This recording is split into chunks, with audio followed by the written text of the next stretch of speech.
નમસ્તે દર્શક મિત્રો. હમણાં 10 દિવસથી ઘરમાં હોસ્પિટલાઇઝેશનનો અવસર આવતા કોઈ વિડીયો પબ્લિક થઈ શક્યો નથી, પરંતુ હોસ્પિટલની હવા ખાઈને ત્યાંની વાત કરવાની ઈચ્છા થઈ. પહેલાં તો હોસ્પિટલની ઓપીડીમાં મોઢું વકાસીને બેઠેલા દર્દીઓ અને તેમની સાથે ગંભીર મુદ્રામાં બેઠેલા તેના સગાઓ જોવા મળતા. આ પહેલાંની વાત છે. તેઓ ક્યારે આપણને ડૉક્ટર બોલાવશે અને આપણી બીમારી વિશે શું કહેશે તેની ચિંતામાં ડૂબેલા જોવા મળતા. હોસ્પિટલમાં દાખલ થવું તો નહીં પડે ને, કોઈ ઓપરેશન કરાવવું પડશે એમનો ભય એમને સતાવતો. હવે પરિસ્થિતિ બદલી છે. ઓપીડીમાં દર્દીઓ અને તેના સગા બધા જ મોબાઈલમાં મોઢું નાખી વોટ્સએપ, યુટ્યુબ, ફેસબુક, ઇન્સ્ટાગ્રામમાં આવતા મેસેજીસ, પોસ્ટ અને રીલ્સ જોવામાં મશગુલ હોય છે.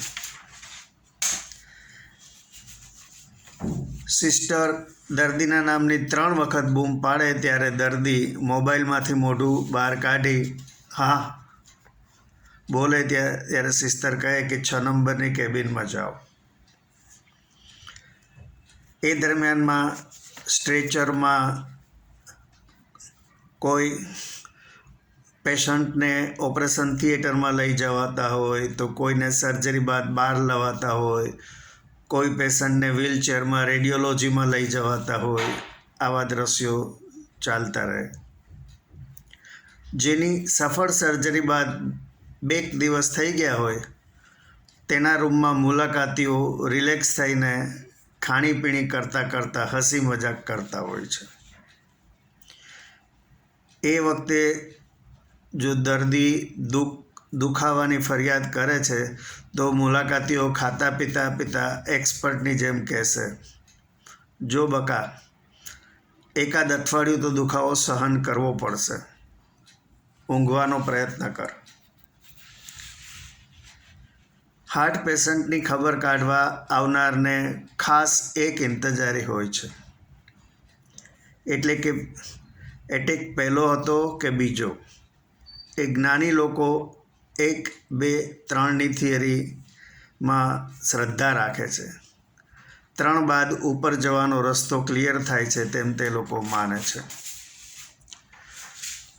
હોસ્પિટલમાં ઘણા પૂછે શું બીમારી છે.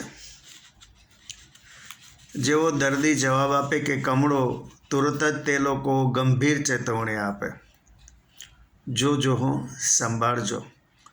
અમારા ગામમાં નાની ઉંમરના એક ભાઈને કમળામાંથી કમળી થઈ ગઈ અને 10 દિવસમાં તો ઉપર પહોંચી ગયા. તેમના છોકરાઓ તો હજુ ઘણા નાના છે. આપણે 2 ખોટી માન્યતાઓ લઈને જીવીએ છીએ. પહેલી, જેમ મંદિરની વિઝિટ વધારે તેમ હોસ્પિટલની વિઝિટ ઓછી થાય. જો એવું હોય તો ડોંગરે મહારાજ અને રામકૃષ્ણ પરમહંસ વગેરેને કેન્સરની બીમારી આવત જ નહીં. બીજી માન્યતા, હોસ્પિટલ એ ઉપર જવાનું દ્વાર છે.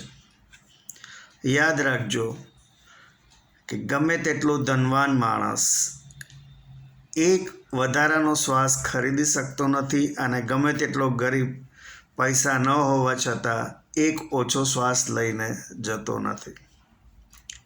કંટ્રોલ માત્ર ઉપરવાળાના હાથમાં જ છે. મુંબઈમાં વસતા સુખ ચેનથી જીવતા એક શેઠને અચાનક જ યમરાજ દેખાયા. ગભરાયા. હવે શું કરવું? ચિંતામાં ડૂબી ગયા. આવા કરોડોના આસામીઓને પોતાની બુદ્ધિ પર ભરોસો ન હોય એટલે તુરત જ ગોર મહારાજને ઘરે બોલાવ્યા. સામાન્ય રીતે આપણે સૌ જાણીએ છીએ કે તે શું ઉકેલ બતાવે.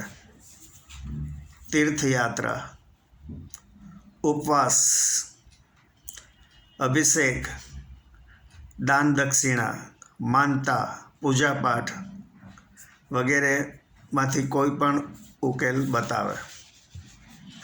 ગુરુ મહારાજ કહે તાત્કાલિક ઉપડો મથુરા અને યમુનામાં ડૂબકી લગાવો. ઘણી અગત્યની બિઝનેસ મીટિંગ છોડી મૃત્યુના ભયે શેઠ પહોંચી ગયા મથુરા, અને જેવી યમુનામાં ડૂબકી લગાવી ત્યાં જ યમરાજ ફરી દેખાયા. શેઠ અવાચક થઈ ગયા.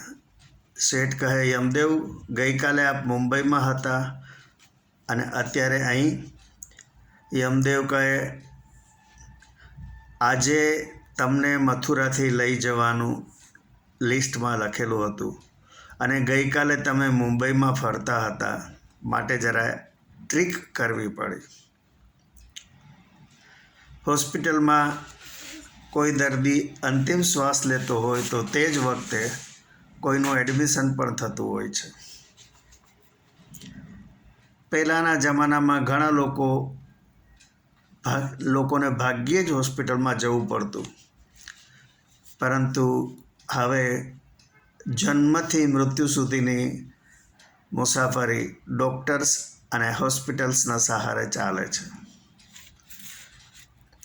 હવે કદાચ જીવનના પહેલા જ વર્ષમાં બાળકને વેક્સિન સહિતનો મેડિકલ ખર્ચ લગભગ 1 લાખથી વધારે થતો હશે. મેડિકલ સાયન્સની મદદથી જીવનની વયમર્યાદા જરૂર લંબાય છે, પણ કોઈ રોગ કાયમી મટી જતો નથી અને મેડિકલ ખર્ચ સતત વધતો રહે છે. આમ જીવન ખર્ચાળ અને દુઃખભર્યું તો રહે જ છે.